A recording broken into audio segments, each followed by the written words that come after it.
여러분, 오늘 주시는 하나님의 말씀은 마태복음 13장 1절부터 9절, 유명한 비유죠. 씨 뿌리는 자의 비유, 마태복음 13장 1절부터 9절 말씀입니다. 그날 예수께서 집에서 나가사 바닷가에 앉으심에 큰 무리가 그에게로 모여들거늘 예수께서 배에 올라가 앉으시고 온 무리는 해변에 섰더니 예수께서 비유로 여러 가지를 그들에게 말씀하여 이르시되, 씨를 뿌리는 자가 뿌리러 나가서 뿌릴새 더러는 길가에 떨어짐에 새들이 와서 먹어버렸고, 더러는 흙이 얕은 돌밭에 떨어짐에 흙이 깊지 아니하므로 곧 싹이 나오나 해가 도준 위에 타서 뿌리가 없으므로 말랐고, 더러는 가시떨기 위에 떨어짐에 가시가 자라서 기운을 막았고, 더러는 좋은 땅에 떨어짐에 어떤 것은 100배, 어떤 것은 60배, 어떤 것은 30배의 결실을 하였느니라. 귀 있는 자는 들으라 하시니라. 우리 주님의 말씀입니다. 주님께 감사드립니다. 여러분, 오늘은 그 유명한 씨 뿌리는 자의 비유로 갖고 여러분 말씀을 나눌 텐데요. 화면이 좀 뜨악하시죠? 제 얼굴이 아니라 다른 목사님 얼굴이 있습니다. 산타마리아 베테 연합감리교회 남기성 목사님인데, 사실 오늘 저희 한어부 설교는 우리 파트너인 미니스트리에 계신 남기성 목사님과 제가 강단 교환 주일로 남기성 목사님께서 저희 한어부 설교를 비디오로 보내주셨어요. 그러니까 사실은 제가 설교를 또 할 필요가 없는데, 아시겠지만 저희 교회는 영어하고 한국어 두 개 있기 때문에 할 수 없이 저는 남기성 목사님이 하신 이 설교를 제 나름대로 소화하여 약간 좀 제가 강조하고 싶은 것을 강조하면서 영어로 제가 설교를 또 한 번 하게 되었습니다. 영어로 하는 김에 한국말로도 또 하려고요. 그렇게 되었습니다. 자, 먼저 이 파트너 미니스트리 제가 잠시 말씀드리면요. 이 연합감리교회에 있는 좋은 제도로요. 큰 교회와 작은 교회를 매치해서 좀 큰 교회가 선교적 마음으로 작은 교회를 도와주는 겁니다. 교회끼리 서로 경쟁하지 않고 하나님의 교회가 같이 쓰도록 우리가 노력하는 이런 좋은 제도고요. 그래서 저희 교회가 이제 아직 생긴 지 2, 3년밖에 안 됐기 때문에 B교회입니다. AB에서 B교회, 이제 도움을 받는 교회고, A교회는 도움을 주는 교회예요. 그래서 이번에 파트너 미니스트리 제도에서 산타마리아에 있는 베텔 감리교회가 저희 A교회가 주시는 교회가 되고, 저희는 받는 B교회가 되어서 저희를 지금 한 달에 500불씩 3년 동안 지원해 주시기로 이렇게 결정하시고 지금 지원해 주시고 있습니다. 얼마나 감사한지 모릅니다. 더 놀라운 것은요, 산타마리아 베텔 교회도 불과 몇 년 전까지는 B교회였어요. 더 큰 다른 교회로부터 도움을 받는 교회였는데, 이제 3년간 도움을 다 받으시고 이제는 그 교회가 남물 돕기로 결단하셨습니다. 근데 그렇다고 3년 동안 교회가 막 확 커서 막 몇백 명 된 거 아니고요. 지금 교회 출석 인원 제가 얼핏 듣기에 코비드 전에도 35명, 40명 이러셨답니다. 그렇게 작은 교회가 받은 것이 있으니 주어야 되겠다라고 저희 교회를 A교회로 저희 교회가 되어주신 거예요. 저희도 이걸 보면서 저도 빨리 이 3년 동안 도움을 받고 저희 교회도 딴 교회를 도와주는 그런 교회가 되어야 되겠다고 제가 요새 기도하고 있습니다. 여러분, 제가 젊었을 때는요, 누가 밥을 사주면 기분이 좋았습니다. 근데 이제 나이를 먹고 이제 50대가 가까우니까 남이 밥을 사줘도 결코 기쁘지 않습니다. 언제 기뻐요? 제가 밥을 사줄 때 기쁩니다. 섬김을 받는 것보다요, 섬기는 것이 100배 기쁩니다. 저희 작은 교회이기 때문에 꼭 이 PIM 아니더라도 이 코로나 기간 중에 저희 교회는 여기저기서 좀 도움을 받았어요. 근데 저희가 돌아보니까 저희 교회보다 더 작고 더 열악한 교회도 많이 있더라고요. 그래서 저희 교회 리더들이 모여서 우리가 받기만 하지 말고 주자라고 해서 저희가 4,000불을 모금하여서 두 교회 어려운 교회 목회자님들과 교회에게 저희 2,000불씩 저희가 보냈습니다. 여러분, 4,000불을 받은 것보다 4,000불을 주었더니 마음이 얼마나 기쁜지 모릅니다. 여러분도 받는 삶에서 주는 삶으로 인생이 전환되시면 좋겠어요. 제가 전에 우리 교회를 기도할 때 주님, 교회가 부흥되게 해주십시오 이렇게 기도할 때 좀 막연했습니다. 내가 얼마큼의 사이즈를 부흥이라고 얘기하는 것인가. 근데 지금 아주 이 기회를 통해서 분명한 기도 제목이 생겼어요. 주님, 교회 부흥은 받는 교회가 아니라 주는 교회가 해주십시오. 선교지에 가서 주고, 주변에 다른 교회에 주고, 주변에 필요한 사람도 주고, 우리 교회는 영적으로 물적으로 주는 교회가 되게 하여 주시옵소서 하는 것이 제 교회의 기도 제목이 되었습니다. 그래서 이렇게 하여간 좋은 제도로 이렇게 강단 교환 주의를 해서 너무 기쁘고요. 우리 교회도 주는 교회 되기를 바라면서 오늘 말씀을 전해봅니다. 말씀은요, 남기성 목사님이 이미 하신 말씀인데 제가 약간 강조점을 바꿔서 좀 전하기로 하였습니다. 자, 씨 뿌리는 자의 비유에 여러분이 다 아시는 거죠. 씨를 뿌리는 사람이 나가서 뿌렸는데 길가에 떨어졌고 새들이 와서 먹어버렸고 돌짝에 벌려서 뿌리가 깊지 않아서 곧 말라버렸고 가시밭에 뿌린 것은 자라다가 가시가 기운을 막아서 죽었고 그리고 좋은 땅에 떨어지더니 30배, 100배, 30배, 60배, 100배 결실을 거두었다. 귀 있는 자는 들으라. 그리고요, 예수님이 아주 드물게 해석까지 해주셨어요. 세 복음서 마태마가 누가에 이 얘기가 다 있고요. 요한복음에는 비유가 아무것도 없습니다. 그러니까 있을 수가 없고요. 이 마태마가 누가에 이 세 비유가 다 있고 예수님이 해석을 잘 해주셔서 해석도 여러분이 잘 아실 거라고 믿습니다. 그 해석에 예수님이 해주신 해석에 따라서 이 비유를 우리가 하는데 이 비유를 해석해 주면서 예수님이 이런 말씀하셨어요. 마가복음 4장 13절 보면 또 이르시되 너희가 이 비유를 알지 못할진데 어떻게 모든 비유를 알겠느냐. 그러니까 한마디로 모든 예수님이 하는 수많은 비유 중에 가장 기본이 되는 비유라는 겁니다. 이 비유를 이해를 해야 다른 비유도 알 수 있는, 이 비유를 알지 못할진데 어떻게 다른 모든 비유를 알겠느냐라고 해서 이 비유는 우리가 정말 확실하게 들으면서 이해해야 되는 그런 비유라고 생각합니다. 그 전통적인 거는요, 우리가 네 가지 땅에 뿌려진 씨의 비유라고 이 비유를 우리가 이름을 짓습니다. 네 가지 다른 땅에 뿌려진 씨의 비유, 영어로 하면 four soils parable, 네 가지 다른 땅에 소일에 떨어진 패러블을 하면서 우리가 보통 전통적인 해석은 너는 어느 땅이냐라고 물어보죠. 너 혹시 나의 신앙은 아직 돌박 같은 믿음인가?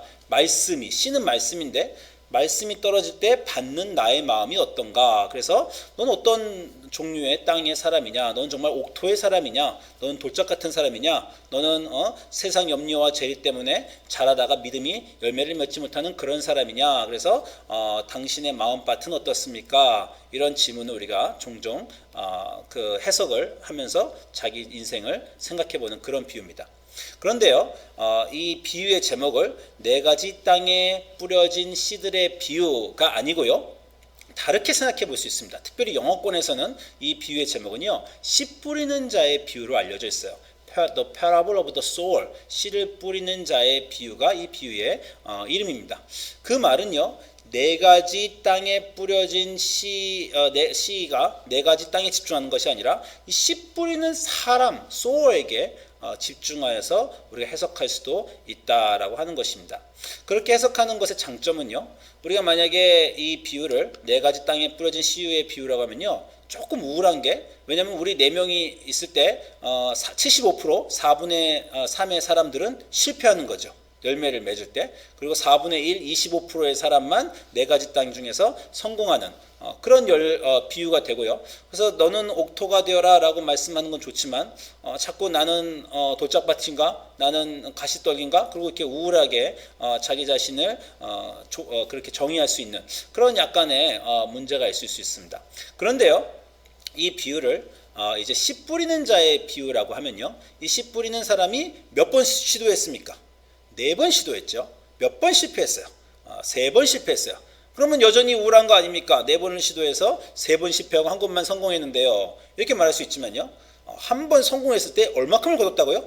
4배를 거뒀어요? 그러면 이제 본전입니다. 그죠? 3번 실패하고 4번째에서 4배를 거뒀으면 본전이 되는 거예요.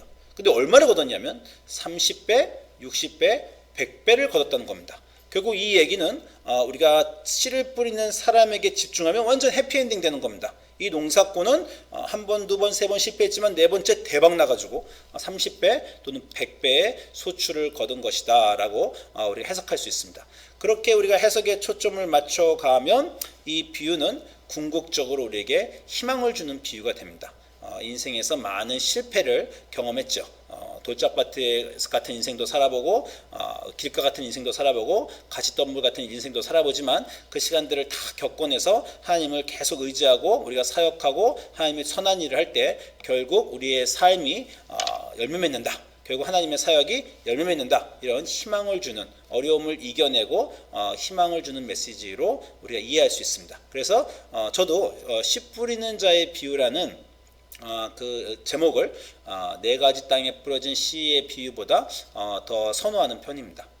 그리고요, 씨 뿌리는 자의 비유에 대해서 우리가 집중할 때 예수님은 이 비유를 왜 주셨을까? 어떤 마음으로 이 비유를 주셨을까라는 것에 대해서 좀 더 깊게 생각해 볼 수 있습니다. 자, 이 비유는 마태복음 13장 1절부터 9절에서 예수님이 이 비유를 주셨고, 이 비유는 당시에 제자들과 사람들이 들었고, 그리고 아시겠지만 초대 교회에 로마의 박해 속에서 어려운 가운데 있던 사람들이 이 비유를 읽었어요. 주신 예수님이나 그 말씀을 들은 그 당시 아주 초대 기독교인들에게나 이 비유는 어떻게 들려왔을까를 우리가 조금 더 깊게 살펴볼 수 있습니다. 그러기 위해서 예수님의 이 비유를 하시기 전에 삶과 사역이 어땠나 우리가 잠깐 살펴보면 참 도움이 될 것 같습니다. 1장부터 마태복음 1장부터 4장은요, 예수님 탄생하시고 세례 받으시고 또 광야에서 시험 받으시고 사역 시작하시고 뭐 그런 제자들 부르시고의 그런 딱 내용이 있고요. 이제 유명한 건 이제 5장부터 보면요, 사역을 4장에서 본격적으로 시작을 하세요. 4장에서 예수님 사역을 시작하시면서 5장부터 7장이 바로 그 유명한 산상수훈입니다. 한마디로 예수님이 세상에 나오셔서 멋지고 위대하고 굉장한 설교를 하신 거예요. 아주 유명한 말씀을 주셨습니다. 그리고요, 마태복음 8장부터 9장 보면 이제 기적들로 가득 차 있습니다. 예수님이 풍랑을 잠재우시고 야이로의 딸을 살리시고 혈루병 영자 치료하시고 납병 걸린 사람, 중풍병 걸린 사람, 장님, 귀머거리 다 치료하시고 막 8장부터 9장은 아주 신나는 예수님의 사역에 대한 얘기입니다. 위대한 기적들과 일들을 행하셨어요. 그리고 나서 10장에서 이제 12제자를 제대로 부르시는 장면 딱 있고, 그 제자들에게 전도 여행을 파송하시는 그런 장면까지도 있습니다. 한마디로 5장부터 마태복음 10장까지 예수님의 삶은요, 사역의 부흥기, 신생하고 막 성장하는 사역의 부흥기라고 할 수 있습니다. 여기 보세요. 사역에 가장 부흥할 수 있는 세 가지 요소 다 있죠. 멋지고 위대한 말씀, 놀라운 기적들, 제자 양육. 아니, 교회가 이 세 개를 잘하면 반드시 부흥할 것 같습니다. 그렇죠? 예. 저도 우리 교회도 말씀을 전하는 일과 그리고 교회에서 여러 가지 놀라운 하나님의 일을 행하는 일, 선교 나가는 일, 제자 양육하는 일, 이런 것에 집중하고 있어요. 그 예수님이 그 일을 잘하신 거죠. 여러분이 예수님을 생각하실 때 한 가지 늘 오해하실 수 있는 부분이 있는 게, 우리는 이렇게 어렵게 살고 우리 삶에는 기적이 없고 우리는 좀 찌질하게 매일매일 애쓰며 살지만 하나님의 아들 예수님, 그분의 그 멋있는 사역, 무리를 걷고 기도하면 기적이 바로 일어나고 정말 전 인류가 평생 인류 역사상 그렇게 아름다운 황금률들을 주시고 이런 멋지고 성공하는 예수님의 사역을 여러분이 생각하실지 모르지만요, 의외로 예수님의 사역은 오늘날 저희들의 사역과 그렇게 다르지 않습니다. 이렇게 말씀과 기적들과 제자들 부르시고 파송한 그 다음 순간을 보면요, 11장에서 어떤 일이 일어나면 바로 11장에 세례요한의 태클이 들어옵니다. 예수님 이렇게 막 잘 나가고 계신데 세례요한이 감옥에서 오실 그이가 당신입니까? 이런 질문을 하게 되죠. 그러니까 자기가 가장 믿던 친구가 자기를 신뢰하지 못하는 그런 순간을 맛보게 됩니다. 그 다음 구장은요, 그 벳세다하고 고라신에서 예수님이 열심히 기적을 행하셨는데 그 기적들이 그렇게 열심히 행하셨음에도 불구하고 그들이 회개하지 않는 기적과 사역의 실패. 그래서 그쪽에서 예수님이 아주 저주하시는 그런 장면이, 사역의 실패를 또 예수님이 경험을 하십니다. 그리고 나면 이제 12장 1절에서는 바로 그 다음에는 제자들이 자꾸 문제를 일으켜요. 안식일에 예수님이 안식일을 깨뜨리실 때는 분명한 이유가 있습니다. 그리고 그것이 본인은 예수님 당신은 이렇게 사람들은 깨뜨렸다고 생각하지만 실제로 나는 깨뜨린 게 아니라 안식일에 하나님이 말씀하신 안식의 정신을 지키신 것이다 라고 하는데요, 제자들은 그렇지 않고 그냥 배가 고파서 안식일을 막 그냥 밑밭을 따먹고 그런 실수들을 저지릅니다. 한마디로 같이 일하는 동역자들이 자꾸 사고를 일으켜요. 여러분 어디서 들어보셨죠? 여러분 누구하고 뭔가 잘해보려고 하는데 회사에서나 직장에서나 교회에서 꼭 손발이 안 맞고 그 사람들이 문제 일으키는 그런 일들이 또 벌어집니다. 그 다음에 12장 22절부터 37절 가면 이제 예수님이 귀신을 내쫓으시니까 예수님이 대적자 바리새인들이 어떻게든지 흠을 잡아보려고 예수님이 잘한 일조차도 저가 바알세울의 귀신의 왕 바알세울을 힘입어 저 귀신을 내쫓는다. 한마디로 여러분의 원수 대적자는요, 여러분이 잘하든 못하든 무조건 흠을 잡고 무조건 까죠. 네, 그런 것도 경험하셨어요. 그 다음에는 사람들이 와서 기적을 원하죠. 예수님은 기적을 통해 말씀을 전하려고 하셨는데 기적만 원하니까 예수님 또 화가 나셔서 요나의 기적 외에는 보여줄 게 없다. 그리고 나면 이제 가족들이 방문해요. 이 가족들이 방문하는 장면이 마태복음에는 별 내용이 안 나오지만요, 이 내용들을 쭉 보면요, 이 마가복음 3장 21절에 가족들이 방문했을 때는요, 목적이 이렇게 써 있습니다. 예수의 친족들이, 가족들입니다. 예수의 가족들이 예수님이 하는 일을 듣고 그를 붙들러 나오니 이는 그가 미쳤다 합니다. 예수님이 사역을 막 하고 계신데 바리새인들이 저가 미쳤다, 저가 귀신의 왕 바알세울을 힘입어 저 귀신을 내쫓는다. 예수님 가족들은 예수님 말을 안 믿고 바리새인의 말을 더 믿는 그런 사람들이었다는 거예요. 그래서 예수님 가족들이 예수님 붙들러 나와서 미쳤다고 자기 형을 붙들러 나온 겁니다. 자, 한번 보세요. 아까 말씀드렸죠? 말씀을 위대하게 전하시고 기적들을 막 행하시고 제자 양육을 하시는 그런 멋진 사역의 가장 중요한 것들을 다 대단하게 해나셨음에도 불구하고 예수님의 사역과 예수님의 삶은요, 친구한테 의심당하죠. 사역에 열매가 없어요. 그 말씀 유명한 거 우리가 지난주에 나왔죠. 화했을진저 고라시나 화했을진저 벳세다에 얼마나 화가 나신 거야. 열심히 사역을 전했는데 열매가 없었더라는 거예요. 너희에게 행한 모든 권능을 두로와 시돈에 행하였으면 그들이 벌써 베옷을 입고 죄에 앉아서 회개하였으리라. 도대체 내가 여기서 뭘 한 건가? 이 많은 나의 시간과 에너지와 기적을 낭비했구나. 사역에 열매가 없는 그 순간에 가시고 제자들이, 동역자들, 여러분 교회에서 혹시 동역자들 같이 있으시면 전 담임 목사인데 늘 부목사들하고 늘 힘들어요. 네, 그런 것들, 왜 쟤는 저렇게 사고를 칠까 교회에서, 그런 일들 늘 있죠. 그리고 대적자, 그냥 입을 벌리고 원수가 잡아먹을 듯이 늘 호시탐탐 실수하기만을 기다리고 잘한 것도 나쁜 말 만들어내고 그러죠. 그리고 가족마저 믿어주지 않는 그런 순간들을 예수님도 겪으셨다는 겁니다. 힘드셨겠죠.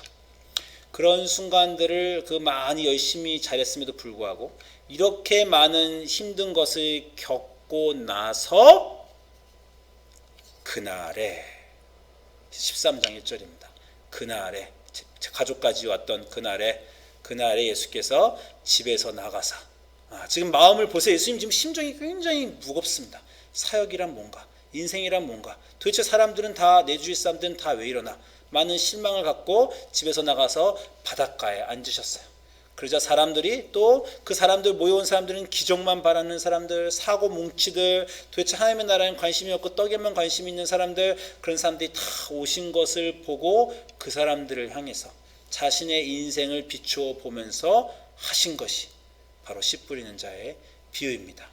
그 마음을 가지시고 그 상황을 이해하시면서 이 비유를 한번 다시 읽어보세요. 예수님께서 비유를 주셨습니다.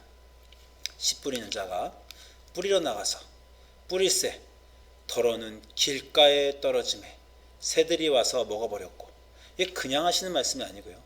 내가 한 사역이 그저 사탄이 와서 확 채가는, 사람들의 마음에 뿌리내지 못한 그 아픔을 예수님이 생각하시면서 자신의 인생의 경험으로 말씀하시는 거예요.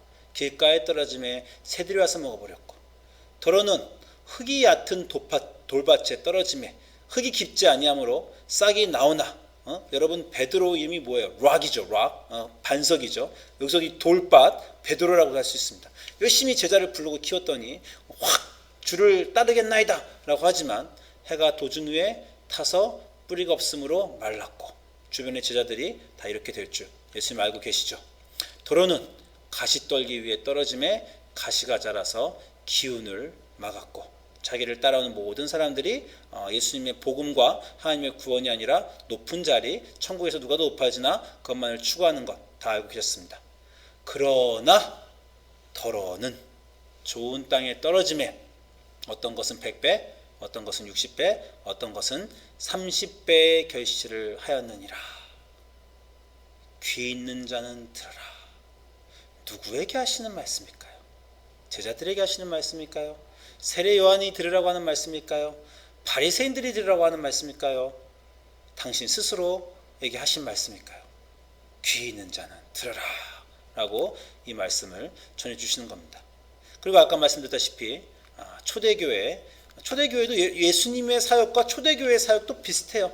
오순절에 성령이 내려와서 베드로가 위대한 말씀을 전하고 3,000명이 회개하고, 그리고 제자들과 사도들의 손에 의해서 놀라운 표적들이 막 일어나고 교회가 막 부흥하고 제자들의 양성이 막 되죠. 그런다고 교회가 조용한 겁니까? 박해가 시작되고 수많은 사람들이 죽임을 당하고 놀라운 하나님의 말씀과 역사와 기적이 우리 삶에 있음에도 불구하고 교회는 박해를 늘 받더라.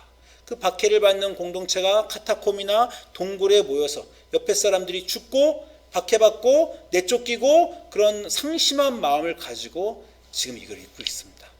더러는 돌밭에 떨어져 죽고, 더러는 길가에 떨어져 죽고, 더러는 가시떨기에 죽고, 우리 인생은 실패와 실수 투성이구나.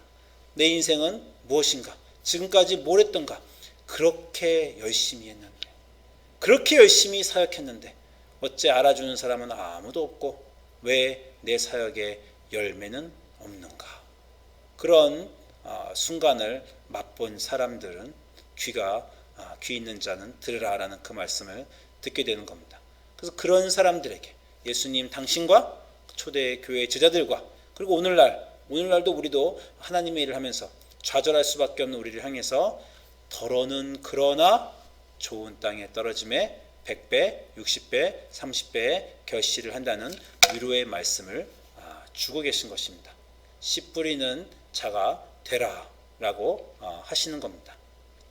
여러분, 우리가 삶에서 이 말씀을 통해서 우리의 어려움, 여러분 지금 말씀하면서 저 그랬으면 좋겠어요. 저는 이 하나하나를 생각하면서 정말 친구의 문제 저도 있고요, 동료의 문제 저도 있고요, 가족의 문제도 있고요, 열매 없음의 문제, 20년 동안 지난 개척교회를 하고 사역을 하면서 고민하고 애썼던 그런 문제들이 주마등처럼 저도 흘러갑니다. 여러분도 이 말씀을 읽을 때 내가 좌절했던 순간, 내가 실패했던 순간들을 읽으시면서 가면 좋겠습니다. 그리고 이 말씀을 읽으시면서 반드시 용기를 갖고, 그러나 결국 하나님 안에서 나의 사역과 나의 삶은 열매 맺으리라 라는 희망으로 이 말씀이 끝나시기를 주님의 이름으로 축원드립니다. 그런데요, 몇 가지 또 중요한 것이 여기 있습니다. 세상 사람들도 절대 포기하지 말고 열심히 계속해라, 이 말은 꼭 기독교에만 있는 말이 아니라 세상 사람도 할 수 있을 것 같아요. 여러분, 그 2차 대전 때 영국을 이끌었던 윈스턴 처칠, 유명한 그 사람이죠. 윈스턴 처칠이 어느 2차 대전이 끝나고 어느 초등학교에 가서 연설했다고 합니다. 초등학교 학생들 상대로 이 수상이 가서, 영국 수상이 가서 연설했는데 아주 유명한 연설이죠. 딱 3마디만 했다는 거죠. Never give it up. 한참 기다렸다가 Never give it up. 또 한참 기다렸다가 Never give it up. 그리고 단상을 내려왔다는 거예요. 학생들에게 한 가지 분명한 메시지를 주기 위해서 윈스턴 처칠이 아주 짧은 말로 절대 포기하지 마라, Never give up, 이렇게 했다는 겁니다. 이 세상 사람들도 포기하지 마라 말할 수 있습니다. 그런데 우리가 포기하지 마라 라는 그런 신념만 가지고 모든 것을 했을 때 모든 것이 결국 다 잘 됩니까? 그렇지 않죠. 어떤 사람은 불굴의 용기로 끝까지 가서 일이 잘 될 수도 있지만요, 어떤 사람은 아무리 노력해도 인생이 결국 잘 풀리지 않는 것을 우리가 볼 때가 있습니다. 네벌 기법만으로는 충분하지 않습니다. 중요한 거는요, 여러분이 하나님 안에서 하나님과 더불어 일해야 한다는 것입니다. 저 여러분에게 약속을 드릴 수도 있어요. 여러분이 지금 노력하고 애쓰고 계신데, 내가 예를 들어서 힘들어하는 동료나 교인이나 그런 사람들에게 이 첫 번째는 죽었고, 두 번째도 죽고, 세 번째도 죽고, 다 잘못된 땅이지만 당신의 삶은 결국 꼭 100배, 60배, 30배의 결실을 맺을 것입니다. 하나님이 이렇게 해주실 것입니다. 믿습니다. 아멘. 제가 이렇게 약속을 드릴 수도 있습니다. 예전에는 그런 약속을 잘 못 드렸어요. 왜냐하면요, 안 그런 분을 보았거든요. 어떤 사람들은 평생 열심히 하고 고생만 했지만 그냥 고생으로 끝나신 분을 제가 본 적이 있기 때문에 그런 약속을 함부로 드릴 수 없었습니다. 근데 지금은요, 저는 이 말씀을 완전히 믿습니다. 그래서 여러분이 하나님 안에서 씨를 계속 뿌리시고 주님 안에서 일하시면 하나님이 반드시 열매를 맺게 해주실 거라는 것을 저는 믿습니다. 그런데 그 열매가 여러분이 우리가 기대하는 것 같지는 않을 수 있어요. 내가 이렇게 열심히 섬기고 열심히 하면 내가 사업에 성공하고 부자가 되고 애들 문제가 다 해결되고 그렇게는 혹시나 안 될지도 모릅니다. 그러나 하나님이 하시는 일은, 우리가 하나님에서 한 일은, 하나님 안에서 한 일은 반드시 열매를 맺는다가 제가 나이를 먹으면서 제 인생에 흔들리지 않는 진리로 붙잡은 것입니다. 내가 하는 모든 사역들은, 내가 하나님 안에서 하는 일들은, 내가 남에게 줌과 나의 희생은 설사 이 세상에서 내가 복을 받지 못할지라도 제 자손들이 그 복을 받을 거라는 건 저는 확실히 믿게 되었어요. 아브라함을 통해서 그 모든 자손들이 복을 받는 것처럼 나의 삶이 만약에 하나님 안에서 내가 계속해서 사역을 했으면 그것이 설사 다 실패로 끝나더라도 하나님 반드시 그 일을 열매로 이끄실 것이구나 라는 그런 믿음입니다. never give up은 충분하지 않지만요, 하나님 안에서 여러분이 포기하시지 않고 사역을 계속하신다면 그것은 반드시 열매를 맺을 줄 믿습니다. 여러분 성경에 그 말씀이 있죠. 이사야 55장 8절부터 11절 이사야 선지자를 통해서 하나님이 이렇게 말씀하십니다. 이는 내 하나님의 생각이 너희 생각과 다르며 내 길은 너희 길과 다름이니라. 여호와의 말씀이니라.